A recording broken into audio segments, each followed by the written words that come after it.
Jon Flewellen, and today we're going to talk about how, after a car has been sitting for a while, gasoline seeps back down into the oil pan and gets into the oil. This is an old Chevy pickup, 454, and as you can see, it has a carburetor. Now, from the carburetor, there's a fuel filter right here, and there's a supply line for the fuel that goes to the fuel pump.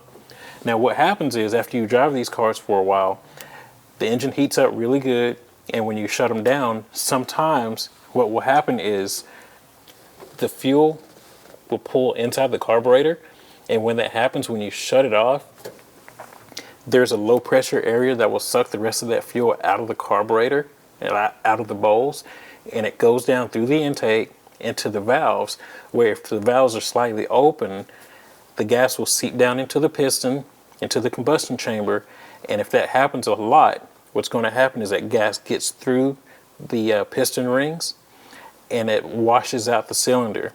And what that does is it degrades the rings and it makes them brittle.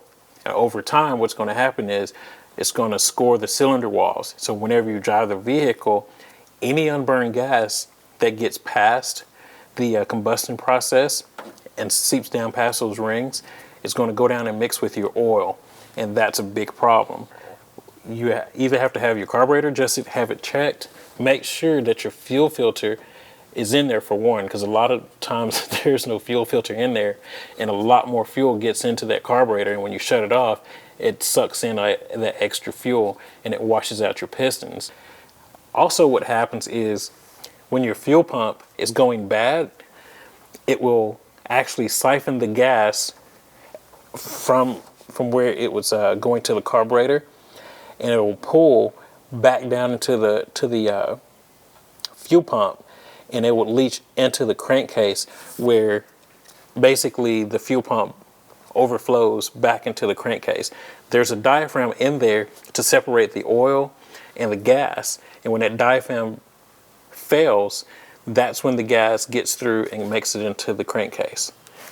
Now, another common problem is when the choke sticks, it'll dump more fuel into the carburetor, and anytime you have a lot of fuel being dumped into the carburetor, sometimes the engine cannot keep up with burning all that, so that stuff gets blown out or sucked into the combustion chamber, and it'll either get blown out the tailpipe or it will leach past the sealing rings once again.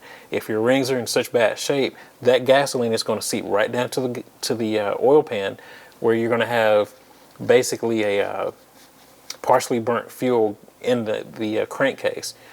You'll know this when you go to check the oil. If you check your oil and it's not viscous and it's kind of watery, it'll be absolutely a fantastic idea to get your oil changed as soon as possible, because the last thing that you want to happen is if you get a backfire and blow up your engine. It rarely happens, but in these old cars it can happen, and you don't want to burn down your car. With this particular vehicle, there is an electric fuel pump. There is no fuel pressure regulator on this line going to the carburetor, so all the time it's pumping fuel, even when you try to start it. So if the vehicle doesn't start, that gas is being constantly shot down the carburetor into the intake, and it's flooding the intake valves and going into the cylinder. Now, another common problem is when the choke sticks, it'll dump more fuel into the carburetor, and anytime you have a lot of fuel being dumped into the carburetor, sometimes the engine cannot keep up with burning all that, so that stuff gets blown out or sucked into the combustion chamber, and it'll either get blown out the tailpipe or it will leach past the sealing rings once again, if your rings are in such bad shape. Now, as you can see, we've upgraded to a newer vehicle. This has fuel injection. It's a later model Chevy truck, and instead of there being a carburetor, there's a throttle body. Now, under this little hat, there are injectors. Sometimes what will happen is the injectors will stick open, and they will continue to shoot fuel into the engine after you shut it down. If the gasoline floods the engine, that gas has to go somewhere, and usually it's straight through the intake, down into the cylinder wall, and past the piston rings.